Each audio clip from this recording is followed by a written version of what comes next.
I'm Michelle from Nerdy Moms United, and today we're going to talk about, can your post length affect your traffic? This answer might surprise you. At the end of this video, I have something special for you, so stay until the end. Blog post length.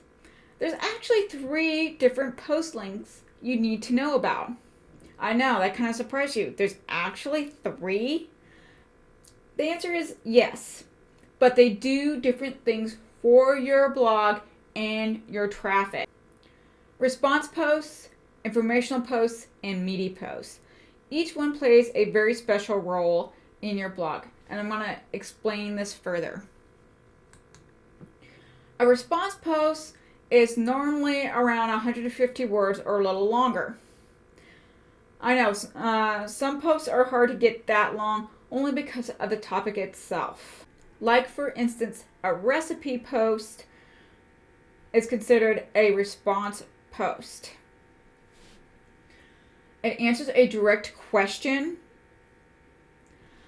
like how to make brownies, or how to use a glue gun, or how to use a Cricut heat press too.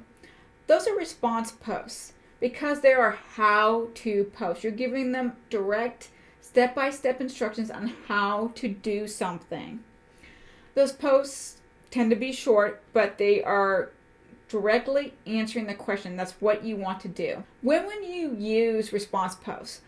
Well, when you start to blog, most of your posts in the beginning, a good portion of them, will be response posts because you're just starting out and you're starting to build up your content on your blog. So response posts are great when you're just starting out with your website. Make sure your posts are answering a question and solving a problem. If they don't do that, then it's kind of a waste of time writing them, and they won't bring you much traffic. So make sure your response post is answering a direct question. It has to be minimum 150 words. I know that some things aren't going to be that long, but you're going to have to try to get that close. I know that some of my response posts, like for the recipes that I have, are not up to 1,500 words. Even though I've added stuff to it, it doesn't reach that length. That sometimes happens. But it's still answering a direct question, and that's what makes it a response post. Informational posts. This is a minimum of 2,500 words at the smallest. They can get bigger, and that's not a problem. Not only are you answering a direct question, but you're going to explain the answer in the post. That's important because that's what makes it an informational post. Like, for instance, how to change the oil in a car.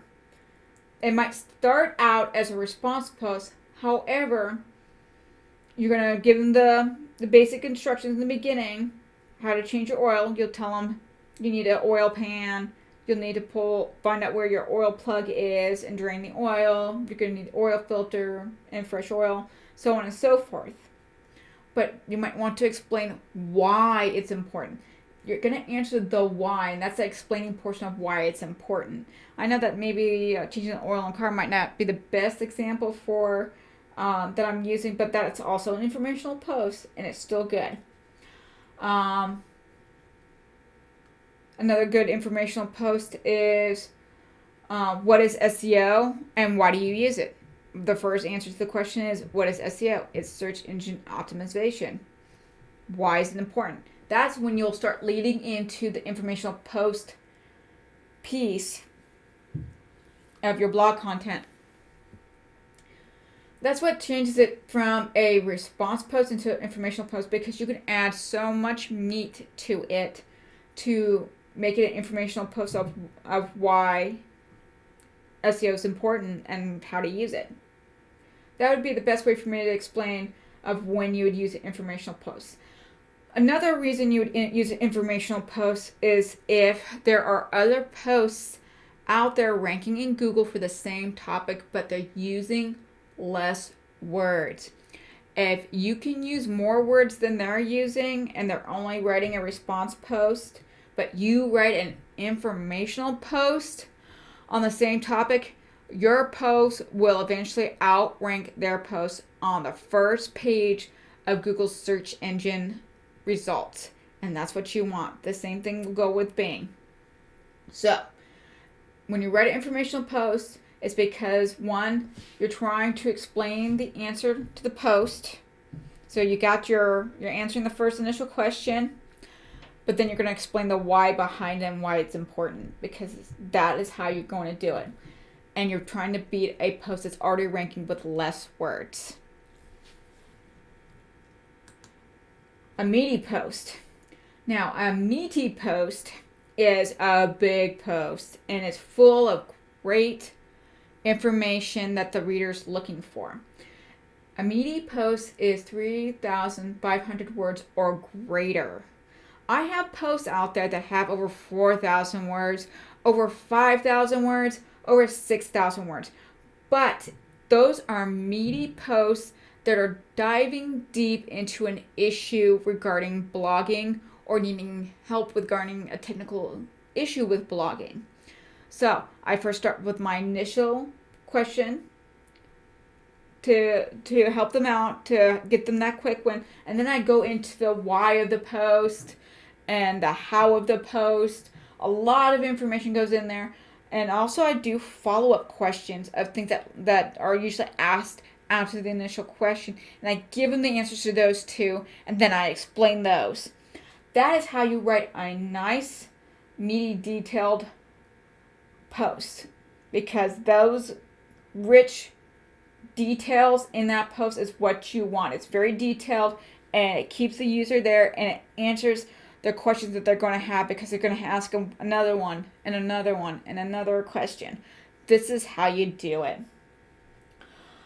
Also, a meaty post is great when you are trying to beat another post that's already in the informational post stage.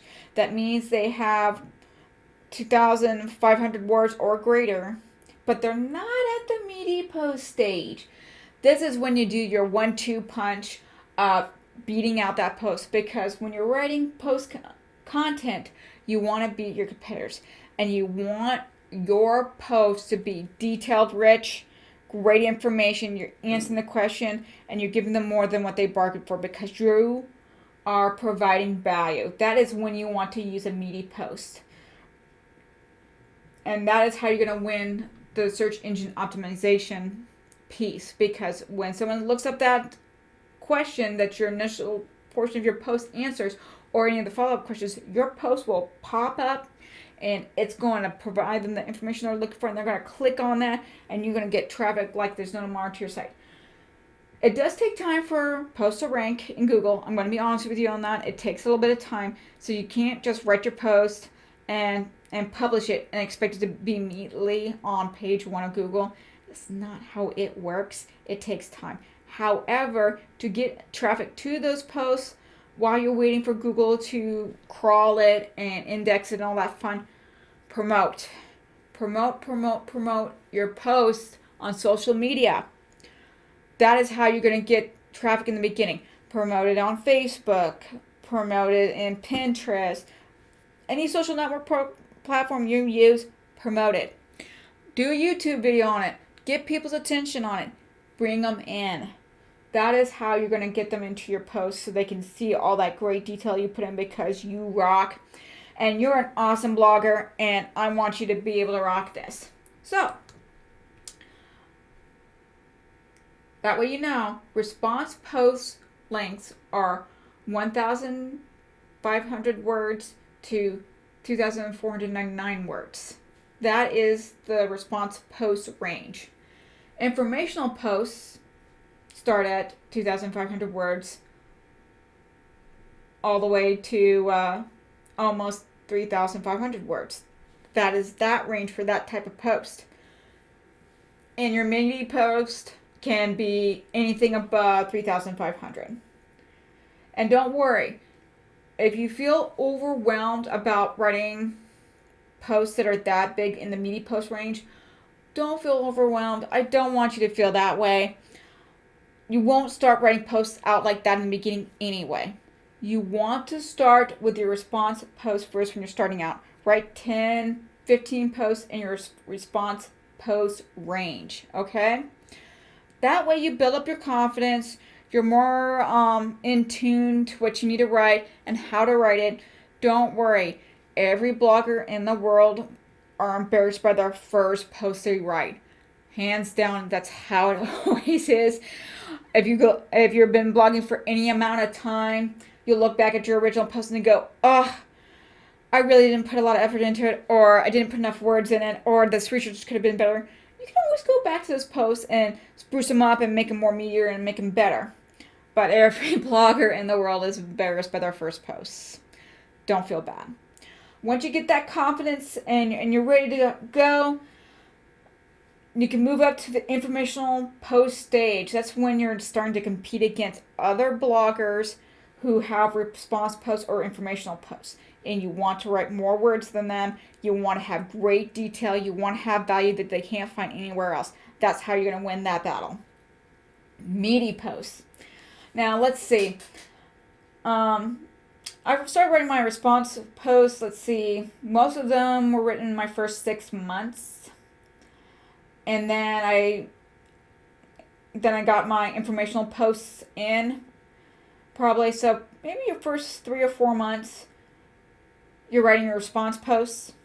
And then you're going to transition into your informational posts and start writing those. You're going to want to write 10 of those at least. And get those in there. And then once you got that confidence in your informational post stage, by the time you're done writing 10, you're going to be able to handle a meaty post. Give yourself some time. I mean, you can write a response post easily in a day. You can maybe write 2 in a day. Informational posts, they take a little more research. They're going to take a day or 2. Your meaty posts, I kid you not, depending on how big it is, I've had a meaty post take me almost a week, only because of the extensive research I was doing on it. It took me about 4 days to write, and then another day to go do get my images in there and get my affiliate strategy and monetization strategy applied to it. So, and then I had to build out my social promotion piece to it. So, do not feel overwhelmed that you need to start writing your meaty posts immediately. It takes time. Be patient with yourself, okay? Give yourself some grace. You don't have to do that immediately. Start with your response post, get that confidence, and then start writing your posts to compete against other bloggers in your informational post piece. And then move up to the meaty post. When you find informational posts that you want to compete against, that's when you bring out the big guns, bring out your meaty post. Response posts, for one thing, are great if there's no answer to the question out there that actually answers the question.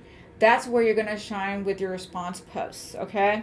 So with your response posts, you are using those posts to answer a direct question that does not have a very good answer to it.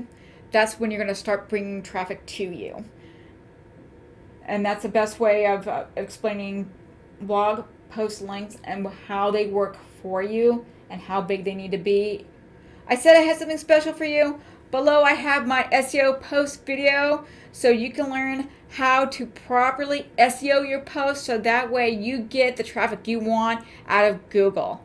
Plus I have my keyword post below as well, so that way you can learn how to not keyword stuff your posts and wind up in Google website jail. If you like my video, subscribe and like, leave a comment below, and I look forward to seeing you next time on nerdymomsunited.com.